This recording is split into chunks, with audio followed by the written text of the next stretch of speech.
Assalamualaikum warahmatullahi wabarakatuh. Di sini saya akan menjelaskan roadmap penelitian dengan tema besar yang akan saya lakukan selama beberapa tahun ke depan. Temanya yaitu pengelolaan keuangan dana desa. Penelitian ini sudah dilakukan sejak tahun 2018. Pada saat itu saya tertarik dengan salah satu kasus yang terjadi di salah satu desa di Jepara. Kasus tersebut mengenai pengelolaan keuangannya tidak beres, sehingga kepala desa yang ada atau kepala desa tersebut kena kasus hukum yang kemudian secara jabatan dia dilepas dari fungsinya sebagai kepala desa.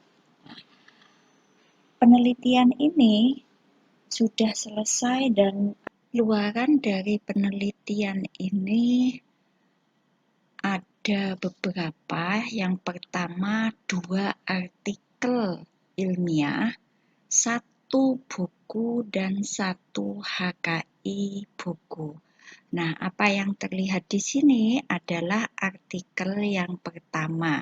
Ini juga terindeks Sinta 5. Jadi jurnal Monik ini terindeks Sinta 5. Kemudian luaran yang kedua adalah artikel yang terindeks Sinta 2 dengan judul Pembenahan Pengelolaan Keuangan Dana Desa, Studi Kasus Desa Sengon Bugel.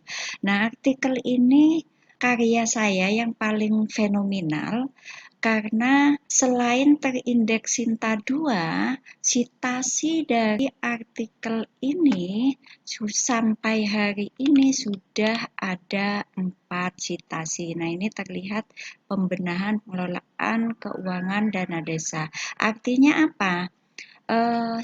Tulisan ini, artikel karya ilmiah ini bermanfaat sekali bagi pembaca.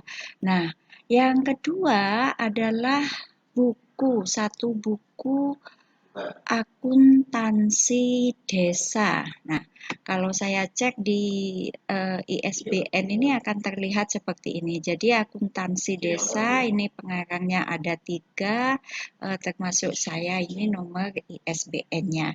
Nah, buku ini dijadikan sebagai referensi perkuliahan dalam mata kuliah akuntansi sektor publik.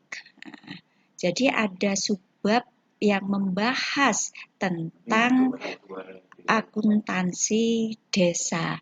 Nah, yang ketiga luarannya adalah HKI. Nah, HKI buku, jadi 1 HKI buku. Nah, ini akan terlihat HKI-nya.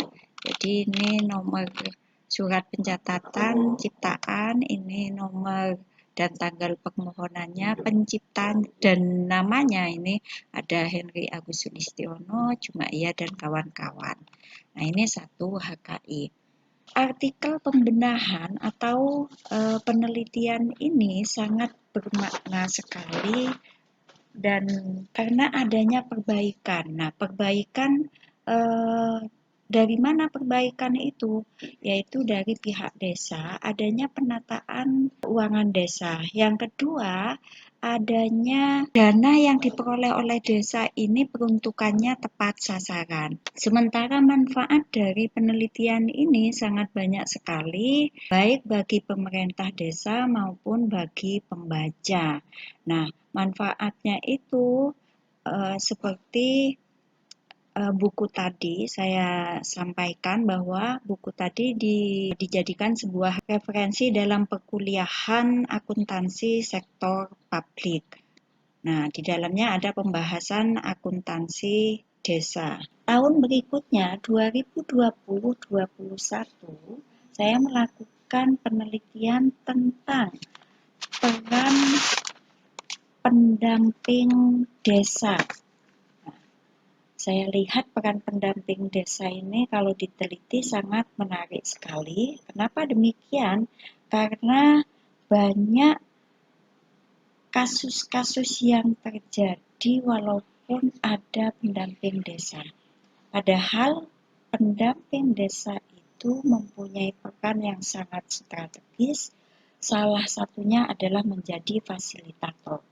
Jadi memfasilitasi perangkat desa untuk mengelola keuangan dana desa.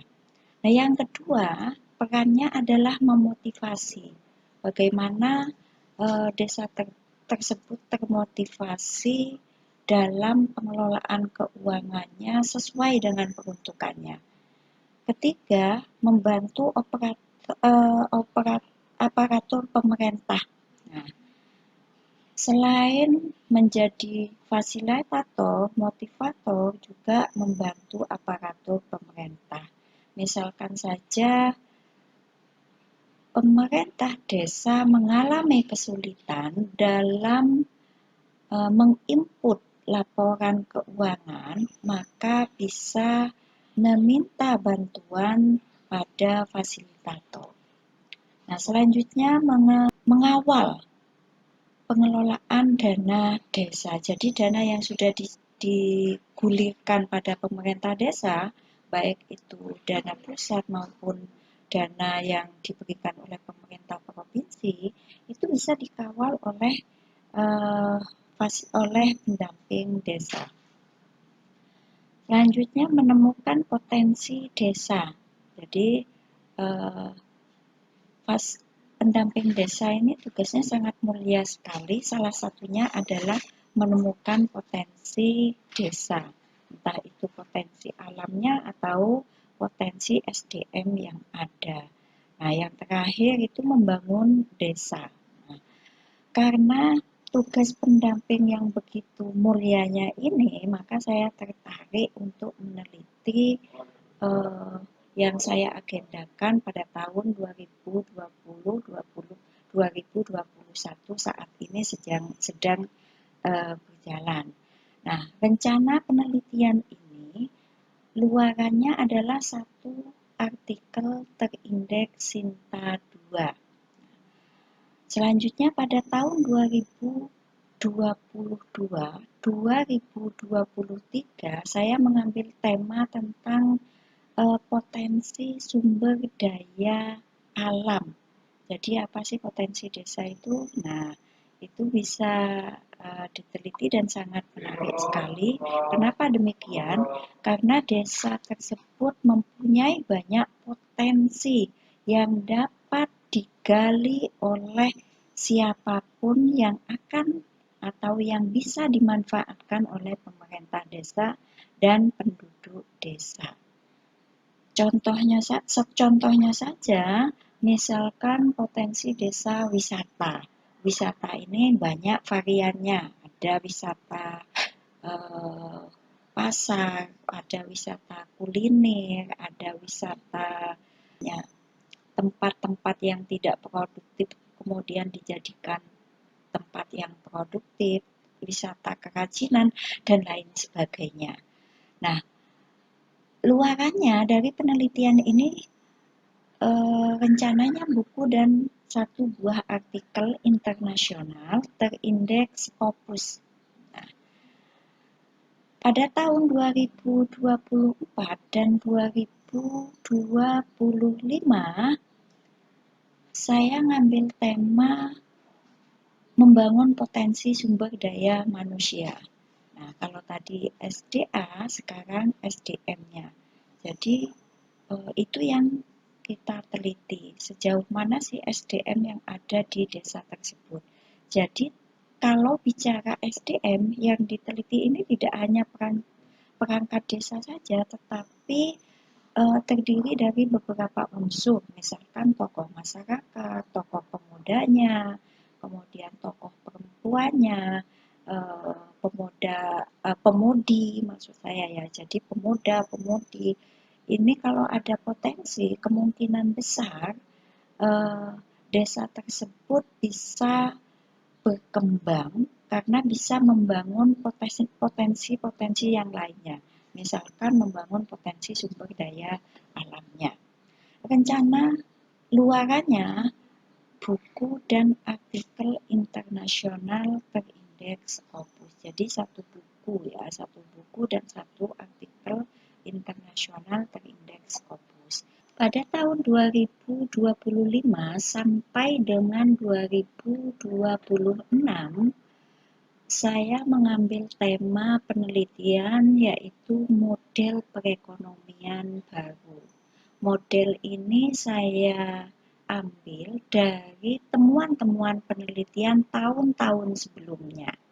Nah, pada tahun 2026 ini nanti diketemukanlah sebuah model. Nah, model inilah yang nantinya akan menjadi cikal bakal klinik keuangan desa. Nah, penelitian ini luarannya itu adalah sebuah buku dan satu artikel internasional terindeks Scopus. Jadi ujungnya dari penelitian ini adalah klinik keuangan desa.